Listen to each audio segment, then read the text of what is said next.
शेरनी के 3 बच्चे।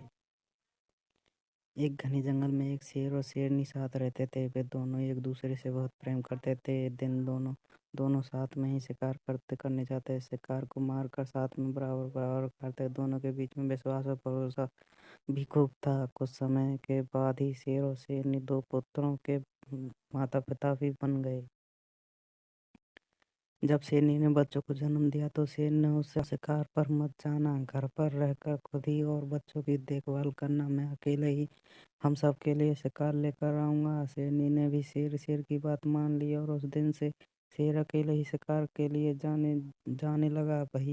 वही शेरनी बदकिस्मती से एक दिन शेर को कोई भी शिकार नहीं मिला। थकार कर वह खाली हाथ घर पर जा रहा था तो उसे रास्ते में लोमड़ी एक बच्चा अकेले घूमता हुआ दिखाई दिया। उसने सोचा आज उसके पास शेरनी बच्चों के लिए कोई भोजन नहीं है तो मैं लोमड़ी के बच्चों को ही अपना शिकार बनाया जाए। शेर ने लोमड़ी का बच्चा पकड़ा लेकिन वह बहुत है उसे मार नहीं सका। वह उसे जिंदा ही पकड़कर घर लेकर चला गया।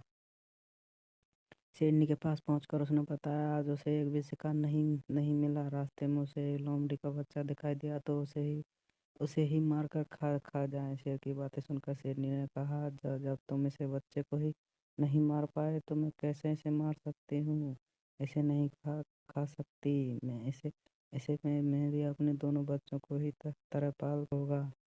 उसी दिन से शेरनी उससे शेर लोमड़ी के बेटे बेटे को भी अपने पुत्र की तरह प्यार करने लगा। वह भी शेर के परिवार के साथ बहुत खुश था। उन्हीं के साथ खेलता कूदता और बड़ा होने लगा। तीनों ही बच्चों को लगता कि वह सारे सारे ही शेर हैं।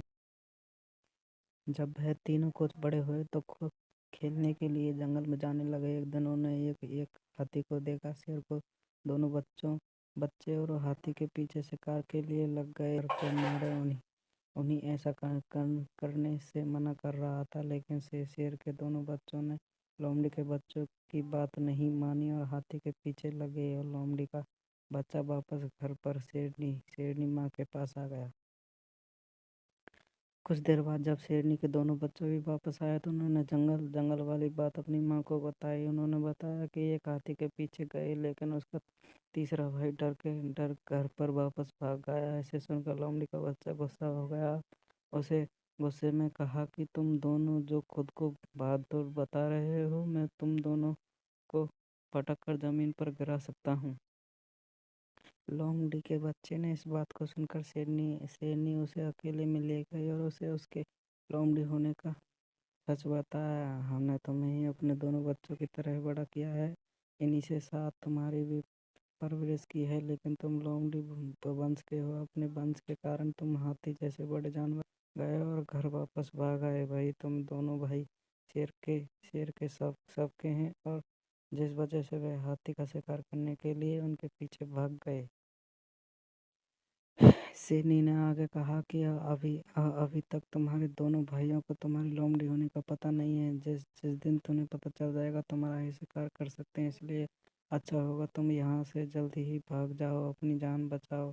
शेरनी ने अपने बारे में सच सुनकर लोमड़ी का बच्चा डर गया और मौका मिलते ही वह रात में वहाँ से छिपकर भाग गया। इस कहानी से ये सीख मिलती है कि शेरनी और शेर के तीनों पुत्र कहानी की कायर और डरपोक वंशज के लोग अगर बहादुर लोगों के बीच भी रहें तो वह बहादुर नहीं बन सकते। उनकी आदतों में उनके वंश की जो सोच और दक्षता की झलक बनी रह सकती है। कहानीकार अरुण, अगर ये कहानी अच्छी लगी हो तो कमेंट करें एंड शेयर एंड सब्सक्राइब ज़रूर करें प्लीज़। Thank you.